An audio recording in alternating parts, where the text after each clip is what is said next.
ng ating komunikasyon na yun ang ating pangalawang bisita na si Sir Nero Marcelo. Sir Nero, magandang gabi po sa inyo. Bati po kayo.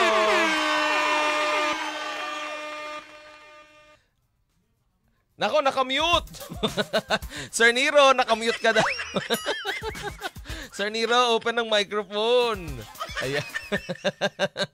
Okay na. Sir Nero. Okay, naririnig naman natin. Sir Nero, magandang gabi po sa inyo. Nakamute pa rin. Nakamute pa si Sir Nero. Nako Sir Nero, baka nakamute po ang inyong audio. Ayan, pa-check lang muna natin ang audio ni Sir Nero, ha. Ayan, baka ayan, check natin at baka nakamute lang. Wala pa rin. Ayun, narinig ko na. Sir Nero, bati po kayo. Hello, magandang gabi po sa inyong mga tagapakinig at syempre sa Radyo Agila, Sir Wedge, advance happy birthday. Ako, Sir Nero, maraming salamat sa pagbate. Maraming salamat, Ate Salve, ha. Si Ma'am Lalenya ng La Visual Corporation, maraming salamat. Sir Nero, kamusta po muna kayo so far? How busy are you as of the moment? And of course, kamusta ba ang mga negosyo at bagay-bagay? Mabuti naman na nagpe-prepare na tayo ngayong taon dahil 3 po yung awarding natin. Siyempre, ang Philippine Finest Business, ang Southeast Asian Premier Business and Achiever Award, at syempre, ang ating bagong-bagong Sovereign Seal of Business Triumph na gaganapin po sa June 28. Ayun. Ako, ang dami yung schedule, Sir Nero. Hindi ho ba kayo nahihirapan? Sabay-sabay yan. Di ba kayo nalilito sa dami ng schedule? Tsaka dami yung kausap, dami yung mga kliyente. Tamang lang po, sir. Tamang time management. Tamang pag-manage ng oras at kung ano yung mga priority, ano yung mga importante. Yun ang mga uunahin natin. Yes. Naku, Sir Nero, meron pa rin ba kayong time with your family? And syempre, yung inyong kalusugan, kailangan maingatan natin, di ba? Oo naman. Kailangan na may oras lagi po sa pamilya. At syempre, ang ating health, dapat inaalagaan po natin yan. Medyo nag-gain po tayo ng weight. Pero bago mag-awarding ay magiging fit na tayo para sa ating mga awardee. Kunting exercise lang, Sir Nero. Now, Sir Nero, having said that, ang dami yung mga clients, hindi ho ba kayo nahihirapan to deal with the different demands, requests of your clients? Siyempre, iba-iba ng ugali din yan. Yung pakikisama at pakikitungo, importante ba yan pagka may mga kliyente po kayo, halimbawa? Opo, siguro masasabi ko na noon na ako po ay isang batang tinatawag nilang nonchalant daw noon. Pagkapatay na bata po ako noon. Pero nung pinasok ko po itong pagnenegosyo, dahil hindi po para sa akin, para sa akin po hindi para sa akin ang pagkakaroon ng trabaho o mag-a-apply ka ng work, hindi po para sa akin yun eh. So nagtayo po ako ng negosyo, kailangan i-boost talaga yung confidence para maging magaling ka sa communication. Napaka-importanting kumonect ka sa mga kliyente mo, sa mga kausap mo para umunlad yung negosyo mo. Totoo nga po yun eh. Kasi dapat talaga tayo flexible, di po ba, Sir Nero? Kailangan marunong tayo makibagay. Tama po, tama. Yeah. Yung pagkakaroon ng social life, importante pala yan.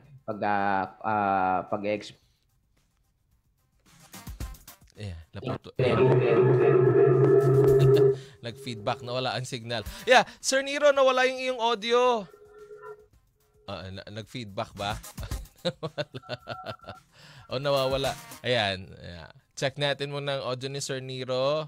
Ayan. Hello. Mic test, Sir Nero. Hello po. Ayan. Nag-busy.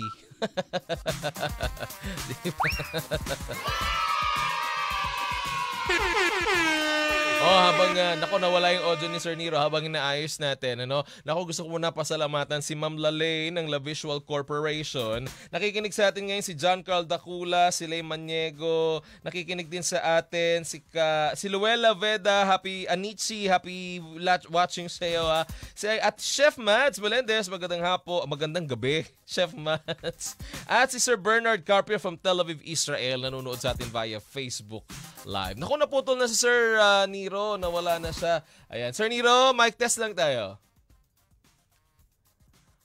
Naku, naputol na talaga si Sir Nero. Ayan, Sir Nero. Hello. Ayun. Sige. Sir Nero na, ayan, going back to our discussion, Sir Nero.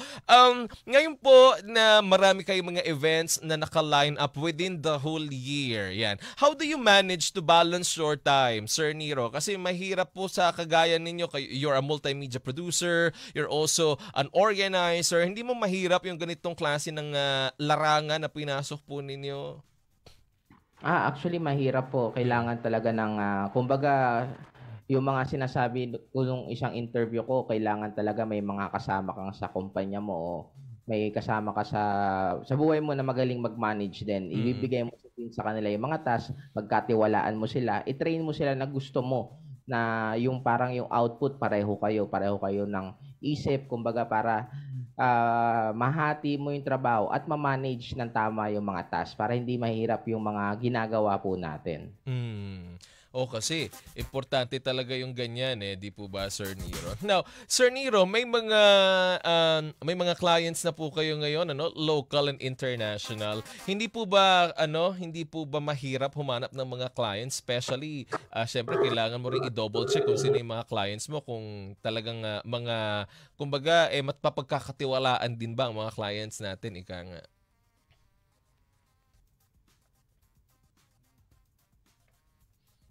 Naghang. Naku, naghang yung signal ni Sir Nero. Sir Nero! Naku, naghang. Ayun. Naghang yung ating signal kay Sir Nero. Naku, naghang. Sir Nero, naghang yung ating signal. Ayan. Wait lang daw. Nakita ko sabi ni Sir Nero, naghang. Ayan. Sir Nero, are you there na? Number 1. Ayos yun! Naku, subukan natin maayos pa yung ating line of communication kay Sir Nero. Pero pasasalamatan ko muna ang La Visual Corporation, si Ma'am Lalaine. At syempre sa Sovereign Seal of Business Triumph. Naku, maraming salamat po sa inyo Sa Sovereign Business Triumph and Remarkable Achievers Philippines, ang Finest Business Award, Southeast Asian Premier Business and Achiever Awards. Ma'am Lalaine, maraming salamat po sa inyo. Thank you kay Ate Salvi Paparon sa pagbisita niya sa atin kanina. Hindi ko nalalaman ano nangyayari sa audio ko. Ayan.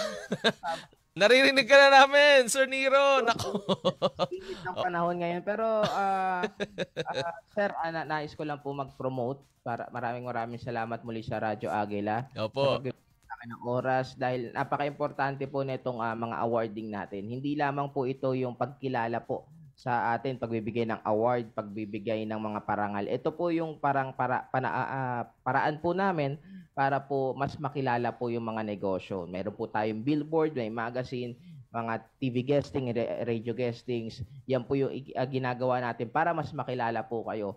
So, bukas na bukas pa rin po ang ating nomination sa 3 po nating award. Bisitahin nyo lang po ang La Visual Corporation Facebook page. Siyempre, ang ating website na sa La Visual Corporation para po mas maging updated at paano pa kayo makapag-nominate. Muli, ang ating Philippine Finest Business Awards po ay gaganapin po yan sa September 8, 2024 sa Hexagon, sa Quezon City, Events Place, Hexagon Events Place. Ang susunod naman po ang Southeast Asian Premier, pangalawa na po yan. Business Awards na gaganapin po sa Winford. Hindi lang po ito yung Winford dati na parang isang hall lang. Halls 1, 2, 3 na po yan. Wow! Laki pa po natin, pinabongga pa po natin yung event. At syempre, yung gaganapin natin mas maaga, ito po yung sa June 28, ang Sovereign Seal of Business Triumph na Sovereign Seal of Business Triumph na gaganapin naman po sa June 28 sa Dusit Tani, Manila. Ayun! pasensya na sa mga nanonood, nagpilolo ko ang aking audio, but yun po yung pinaka-summary natin ng mga mangyayari. And hopefully, sa mga hindi po nakapag-nominate, ay mag-nominate pa po kayo ng mga gusto yung kilalanin ng mga negosyo. At syempre, maraming salamat muli sa Radyo Agila, Sir Wedge. Advance happy birthday. Yehey!